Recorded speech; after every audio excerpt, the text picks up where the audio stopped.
It is now time for any comments, any questions, and hopefully some answers. If you would like to ask me something, I will do my best, my darndest, to answer according to the things I've learned over the years. Who wants to ask a question, please?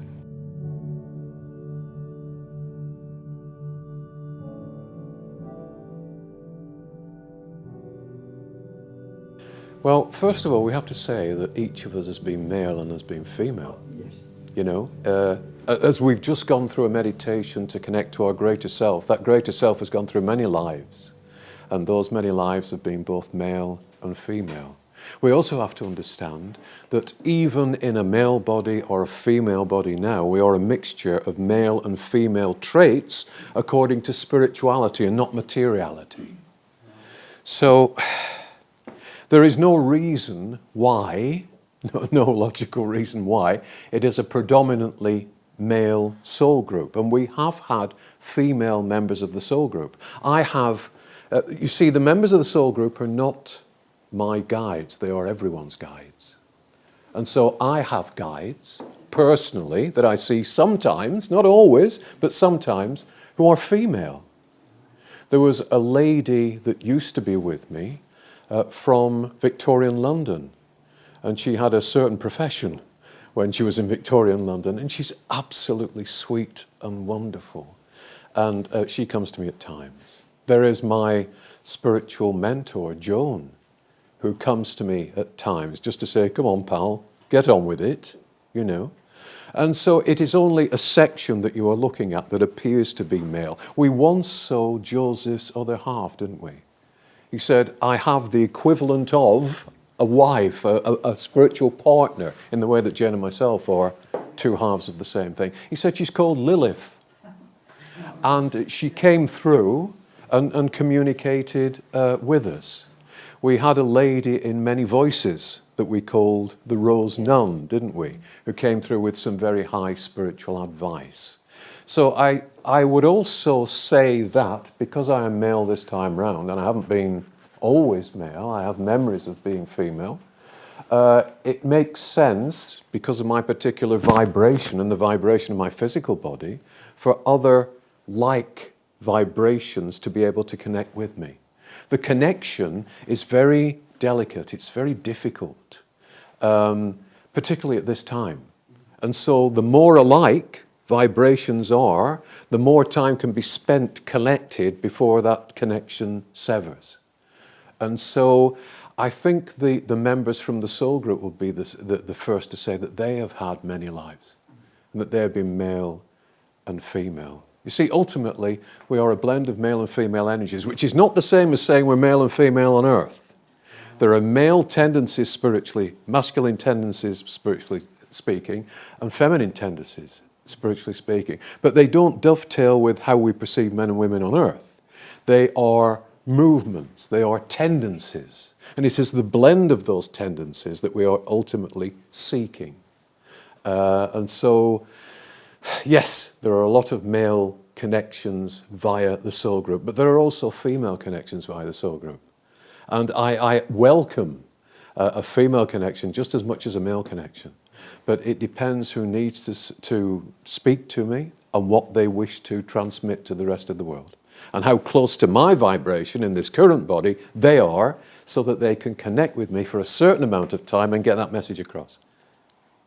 Do you see that? I do, right. Okay. Yes. Thank you. Thank you. Can I just say Yes, something? absolutely. I've often wondered, because of the male and female principle, so the female principle is to kind of change something and build it, and then the male principle, I'm not talking men and women here, so that is to maintain it and examine it, and then the female principle will come along and change it into something else. So I wonder, because spiritual truths are absolute, whether it needs the male principle to talk about something that is unchanging, which is the truth about God. So I wonder, just personally, whether that's No, I think you're absolutely.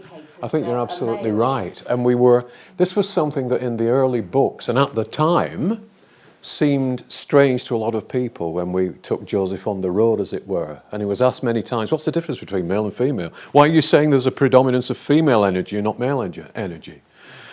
And I think we can see that there is an imbalance at the moment. Not in... Could it be reflected in the imbalance of power on the earth Yeah, at the moment? absolutely. Most of the world Yes, is absolutely, yes. And the male principle, the male energies have been distorted somewhat. And the female energies, rather than it being a balance between the two, the female energies have become dominant. Not ladies, but the female energies, the female traits. And they're not in balance with the male. And instead of seeking balance, they are dominating one way. So you're only getting half of the equation. And because of that imbalance, we have the problems that we have on Earth at the moment, you know. But we also, we shoehorn ourselves, because we're used to living on a material level, into this is female, this is male. And that's how they represent themselves. But that's nothing to do with it. That's only a pale reflection of what female and male energies are on a God level. They are so much more than we perceive them to be. And on this level, we identify them with the body. You know, I'm this, and I want to be this, and I want to be that. Just be quiet, be still. Tune into your heart and see what your heart says that you are in the fullness of your greater self. And then maybe you'll find peace that you're never going to find by trying to shoehorn yourself into something that you're not on a physical level. Understand yourself on a spiritual level first, then make decisions on a material level. And that's where we go wrong. We base everything on the material. And we never stop to think, what do I as a spirit think about this? What's my spiritual take on this? What's the divine take on this? Can I find any peace in this by seeking within my heart? And if we did this daily, then a lot of our problems would disappear. And we'd regain respect for each other and love for each other and understanding for each other. So yes, excellent question, thank you.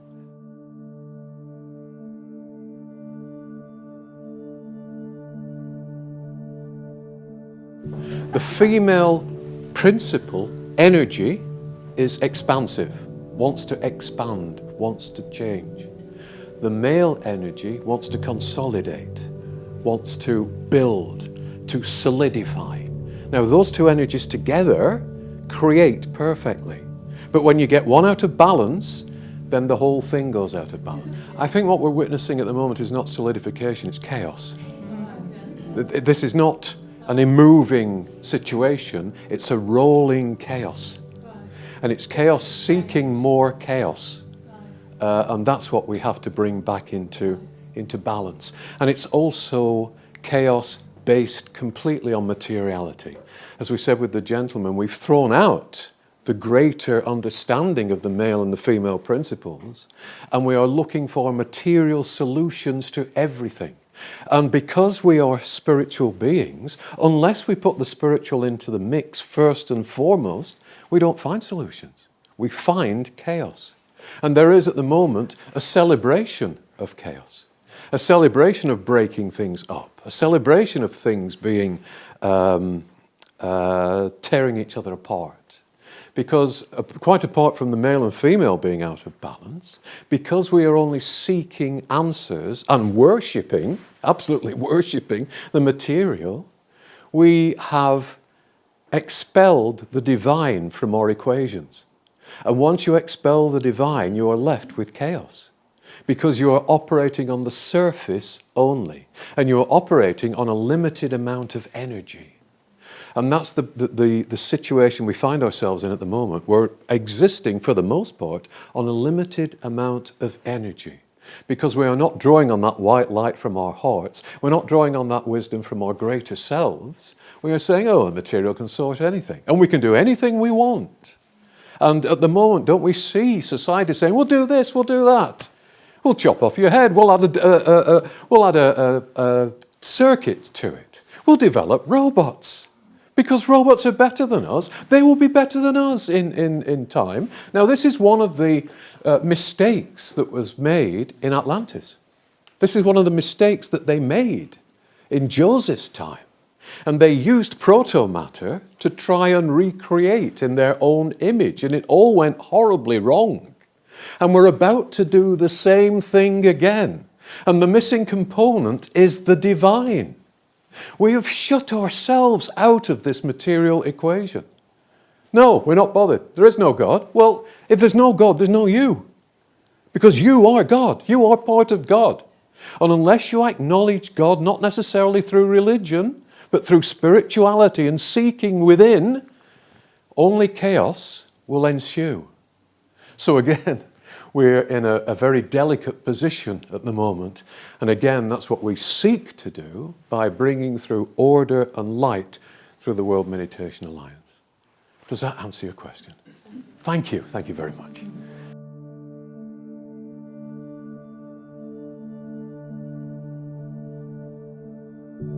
It all comes down to seeking peace. No matter what people are doing, they want inner peace. And they don't find inner peace. And they think that they can find inner peace by dominating other people, by changing themselves, by making everyone conform to how they view life. And the only peace they will ever find is by going within, by getting to know themselves. And the themselves that they are looking at is not this, it's not this. It's that ball of light that we really are. It's that expression of divine energy that we really are. And once we reconnect with that, then we find peace. Again, it's a surface thing, Paul. They're living life from the surface. If I change the surface, I'll be happy. No, you won't. And no, you're not. The majority of souls on earth are lost spiritually because they have purposely disconnected from their spirituality, but they have been persuaded to do so. There's no God? Forget it. You shouldn't be looking for God. That's nonsense. We're your God. We'll take the decisions for you. And you will find happiness in money. You will find happiness in possessions. You will find happiness in working harder and longer. You will find happiness by following us because we know what's best for you. And in all of those scenarios, there's no happiness to be found. And we've also been told to seek happiness. And we misunderstand happiness. We think that happiness is the thrill we get when we get something new. And that's about 5 seconds. And then you want something else that's new. And you are persuaded in all areas of life that you must be happy at all times. True happiness comes from within. And true happiness is the peace that you find within, is the ability to negotiate the challenges of life from within. And happiness will never be found in objects. Yes, we can appreciate objects. I appreciate objects. It's nice to have this and it's nice to have that. But they are not my God. And I understand that what I have in life is on loan. It's not mine. It is a temporary arrangement of atoms that I have been blessed with. So thank you very much. Thank you very much that there's a roof over my head. Thank you very much that I have a car to drive. But the moment that I consider those things to be God, I'm lost. They are tools that help me on this level.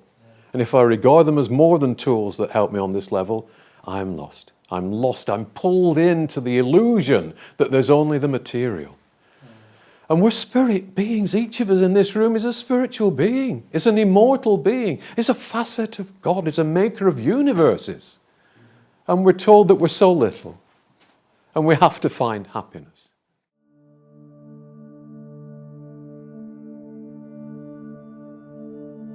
Well, that's quite an Easter egg, isn't it? To answer that question, there are certain people on this planet who, despite the fact that they are going to die, despite the fact that they're only going to be here, relatively speaking, for a few seconds, want to control this place and want what they consider to be power on behalf of themselves and not on behalf of anyone else.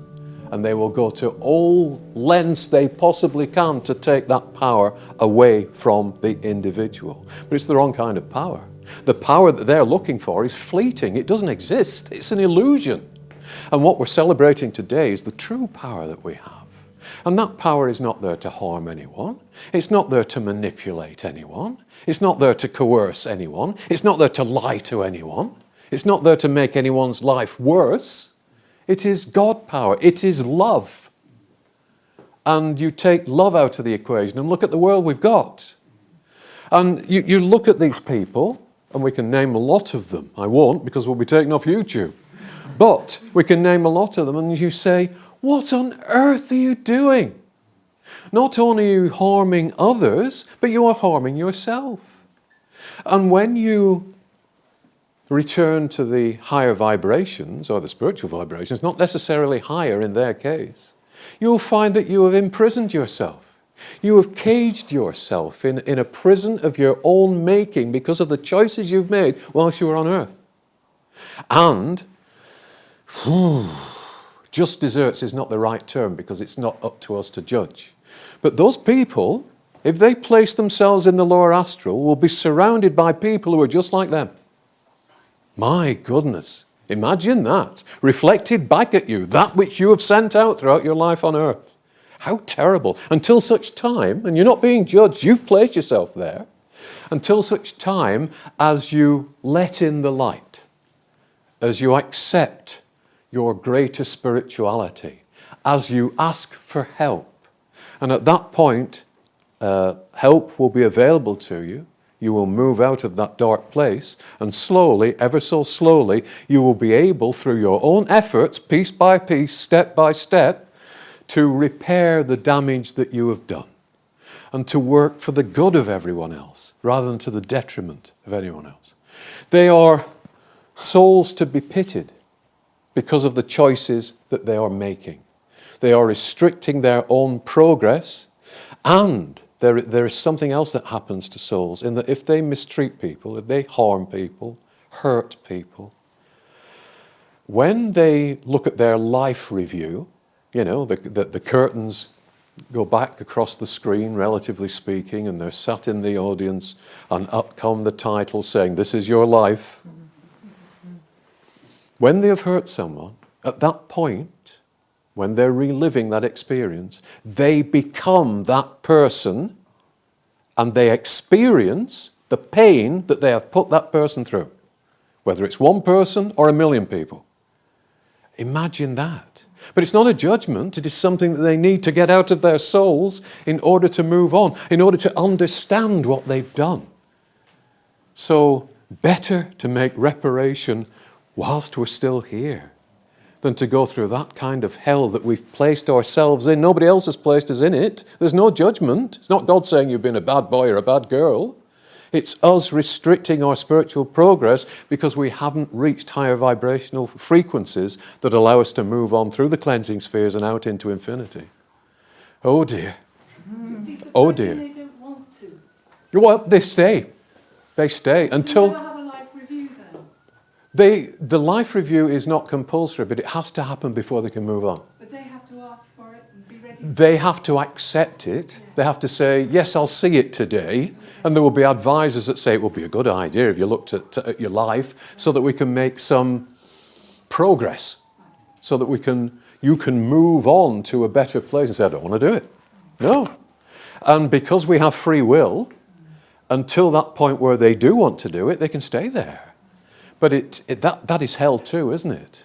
Because it could be, in our terms, and time is different, it could be forever, yeah. It could be forever.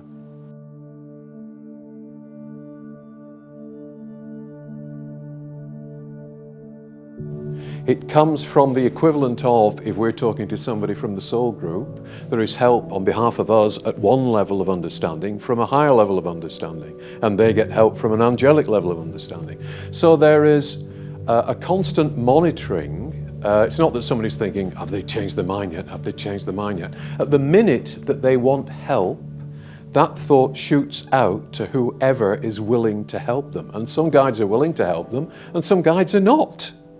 I remember a good friend of mine, Bruce, medium, now on the other side of life, saying that there was someone on earth, and it was suggested to a potential guide that they guide this particular gentleman. And the guide came down, relatively speaking, took a look at them and said, no way. And then went. So there's that choice at every level, you see. We automatically assume that everybody will be willing to help us. Not necessarily. Just as Joseph's soul group has not moved on yet into infinity, but could do. There are other soul groups that will have moved on into infinity and thought, shove those on earth. They got themselves into this mess. They'll have to get themselves out of it, you know. But there is always help. That help is always there. But what worries me is that the earth is in such a state at the moment that the souls that remain here, if cataclysm does come, and I'm not saying it will, but if it does, will be here for a long time before they can even be sentient enough to ask for help. Because they have locked themselves into this dwindling energy to the point where there's only enough energy to sustain them in a kind of sleep form. So they might find themselves in a couple of million years swinging through the trees looking for bananas or coconuts. That's if they come back as simians, as apes. We were once musing on this, and we thought that it would be very interesting if they chose to bring us back as cats. And we thought that civilization will last about 6.5 minutes, you know? Particularly if cats had opposing thumbs. Now, there's something to be frightened of. Tony? I was just going to say that this is really covered in a lot of depth and detail in the book Your Life After Death. And it explains the different helps that are available and the different levels and how you can move up from one lot of help to the next lot of help. Yes. So if anybody wants to buy the book afterwards. Yeah. Have all the free copies All the free gone ones now? have gone. Yeah. So I just thought I'd mention Yes, that. it's a very extensive examination of every stage of the afterlife, isn't it? It is. And it's a very different story than that which is painted by traditional approach to the afterlife. I think also what Joseph says might be of interest in that don't come back. This is a really hard concept for people who followed a lot of forms of spirituality, because a lot of spiritual teachings say that you have to come back. It's karma. And you get people saying, I'm not coming back, I've done my time.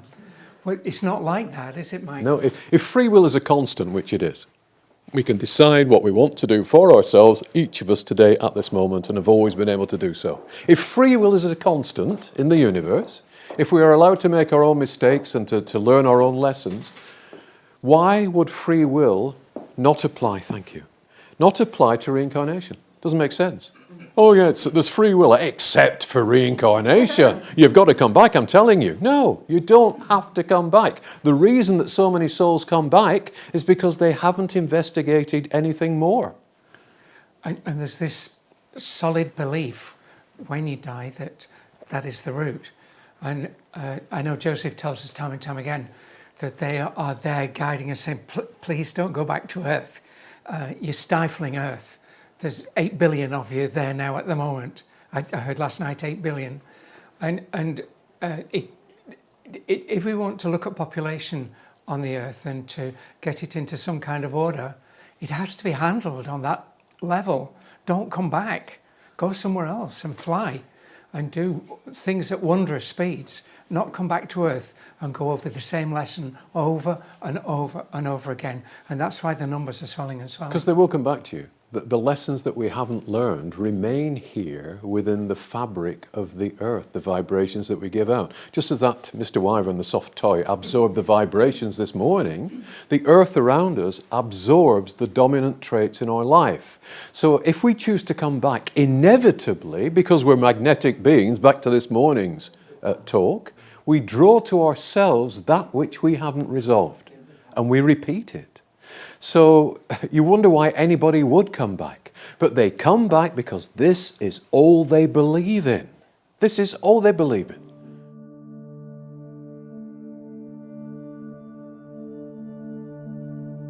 We could change the effects of the fall today on earth as souls by simply saying we're not having any more of this. By walking away from it. As with all spiritual situations, the answer to it is so simple. And we have to say, we got things wrong. Now let's try something different. And the effects of the fall would fall away now. As to the number of souls on earth, if we all vacated the earth would, through the divas, through the architects of this planet, the angelic architects that build the backdrop that we operate against, would reset the earth as the spiritual sphere it is at heart and was always meant to be. I've been shown this earth as it's supposed to be, and it's glorious, absolutely glorious. It is a crystalline planet. It glows. There are colours and sounds and harmonies of vision and sound and sensation that are all within that granite that we were talking about this morning, that we are chipping away at. And the earth, it wouldn't take much for the earth to reset itself, except that we stop interfering with it, or we approach it in a different way, and we acknowledge that it is a spiritual sphere, and that it was created so that angelic beings, us, could visit it in full knowledge that we are angelic beings, but move through the earth, through a physical journey on the earth, and learn certain things as a result of having taken that journey that we would then take back to the angelic host, and they would say, oh, that's interesting. Maybe we can incorporate that into something we're creating at the moment. Thank you for that. That's all possible, but it's not possible while so many souls believe only in the material. I put this on Facebook. I don't know whether you follow me on Facebook. We went to, there's a cafe. We went to the cafe, and the gentleman who owns it had been talking about ghosties, as though the cafe was haunted. And so whilst we were paying for the coffee, we said, I hope you don't mind us mentioning it, but you were saying ghosties. What makes you say that?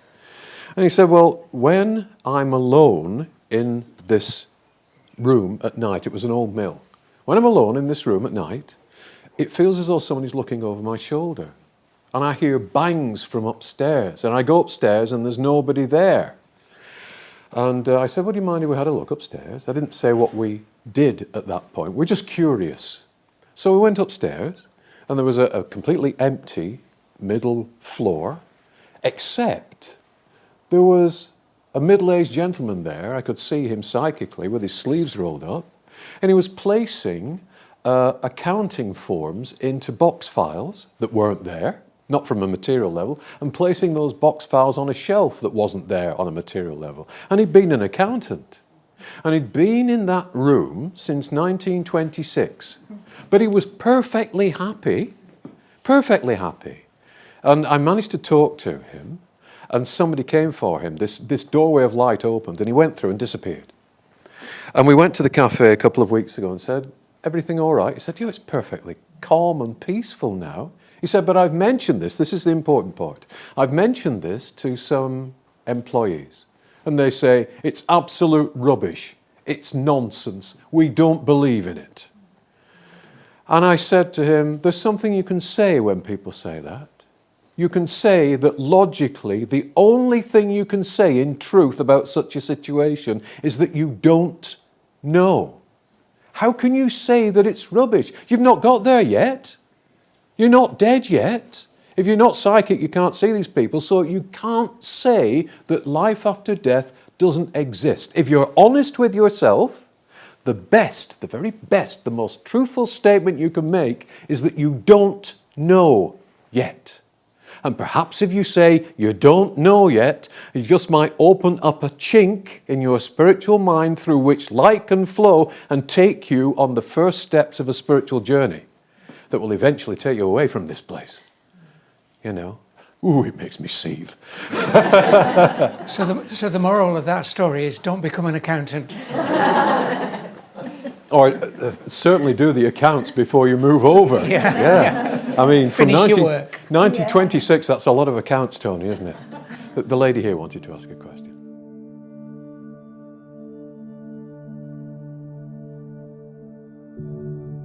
The atmosphere changes whenever we establish spiritual communication.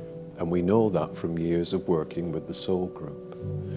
So whenever there is someone there with you, whether you can see them or not, and if you ask, in the name of the divine and the light for somebody to be with you, you will know when that person or persons are with you because you will feel joy. You will suddenly feel peace. You will feel that you have stepped away from the world and into a completely different vibration. Now, it isn't a time of joy on earth, as you say, because when you open your eyes to spiritual possibilities and spiritual truths, you want to say to everybody, look what I can see. They don't want to see what you can see. They don't want to hear what you can hear. They don't want to know what you can know.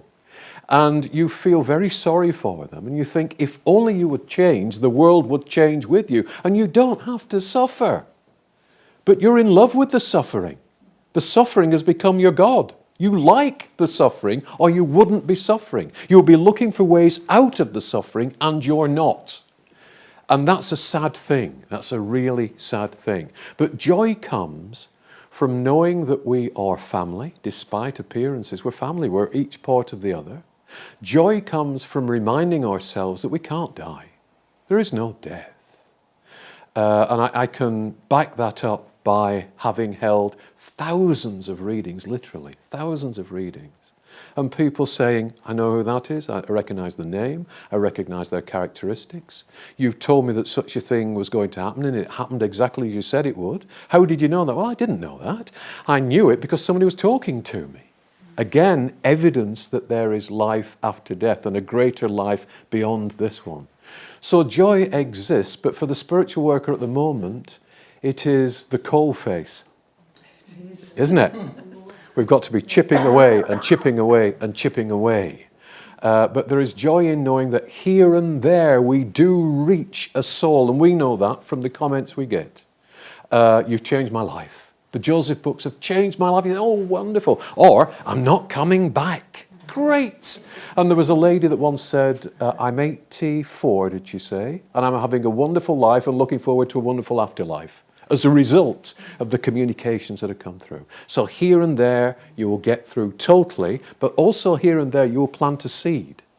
And you create joy in others by the way in which you choose to live your life. They might think it's strange, but it will chip away at them. And they'll think, wait a minute, why do they seem to be happier than me? Why do they seem to always have the solution when I don't? And you're presenting the road to joy to others. And there is joy in that, even though it's a difficult challenge. I was just going to add from a psychotherapeutic point of view, the strategies, we're talking about strategies to move what is a not very pleasant state into that of joy. And the things that I use are humour, one of them. For instance, I've got a very elderly mother who can easily go into the world's a terrible place and this and the other. And I can steer her like a child out of it by bringing in humour. And so I'm changing her state so that she can laugh rather than get in the deep state of that. But the other one I have in the morning, I found that I was, I'm a lot more physical than mine. I'd wake up in the morning and the problems of the day had come over me before I'd even blinked or got out of bed. And so I thought, right, I need a strategy for that. It's just my mind needs retraining. It needs pointing in a different direction like my mother did. And so what I do is sing. I'm not going to sing now, by the way. Come on, Ashley. No. Please don't sing, Tony. And I learn the words of songs. No. And so I have a 2-mile walk very early in the morning. I get out of bed quickly so it doesn't dwell on the negative. But now I actually wake up singing.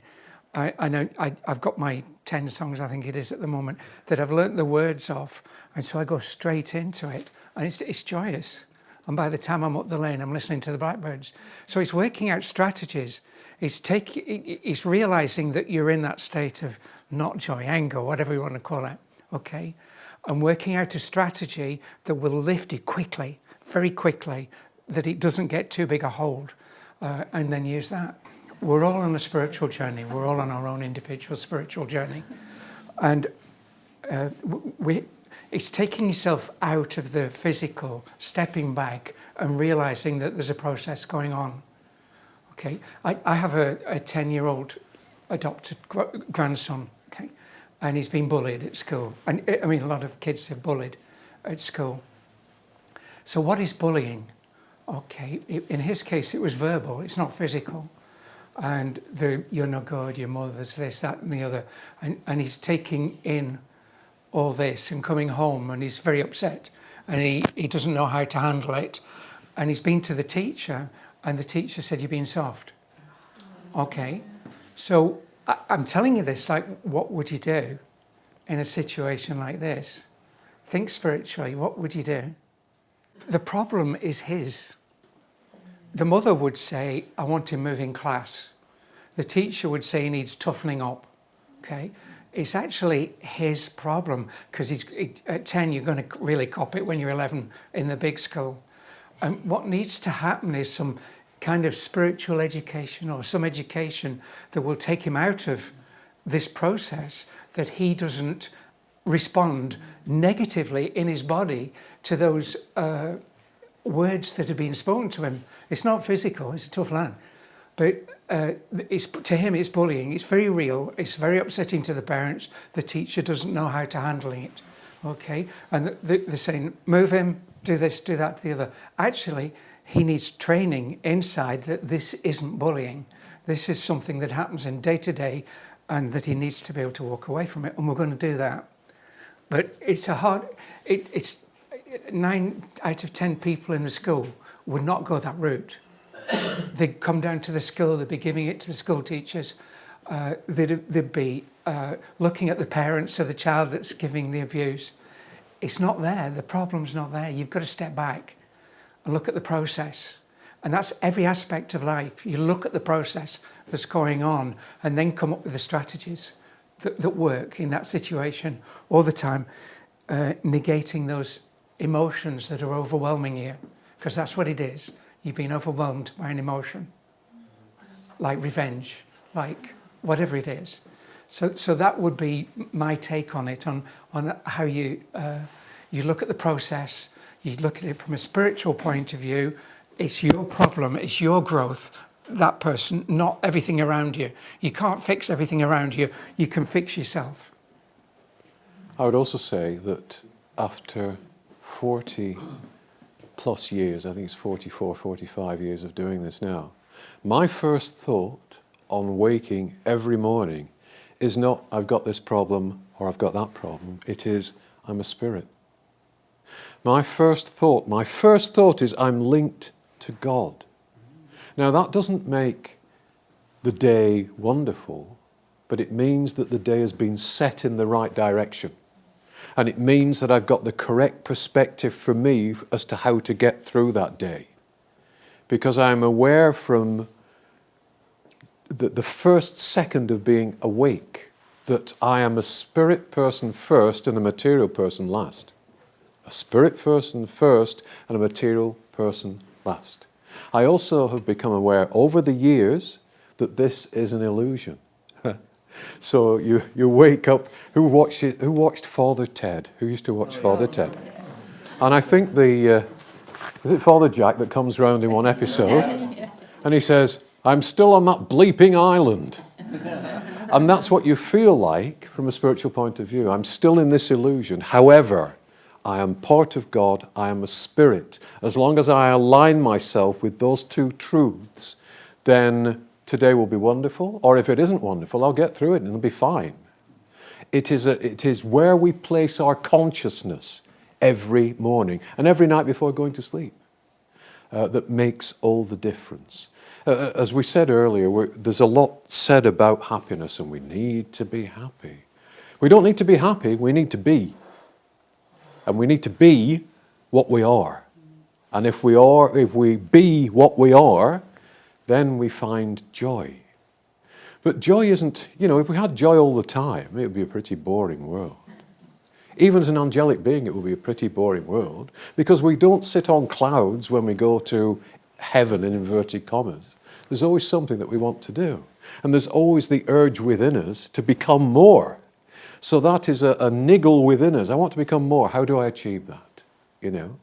So our motivations are to find increasing bliss and increasing satisfaction. But we're never there. We're never there. And because we're never there, we have increasingly joyful experiences as we move through the spiritual spheres. Increasingly creative experiences in conjunction with others and by ourselves. So it's a moving target. Joy is a moving target. I think what you mean by joy is that it's frustrating that others will not see what you can see and what you've learned.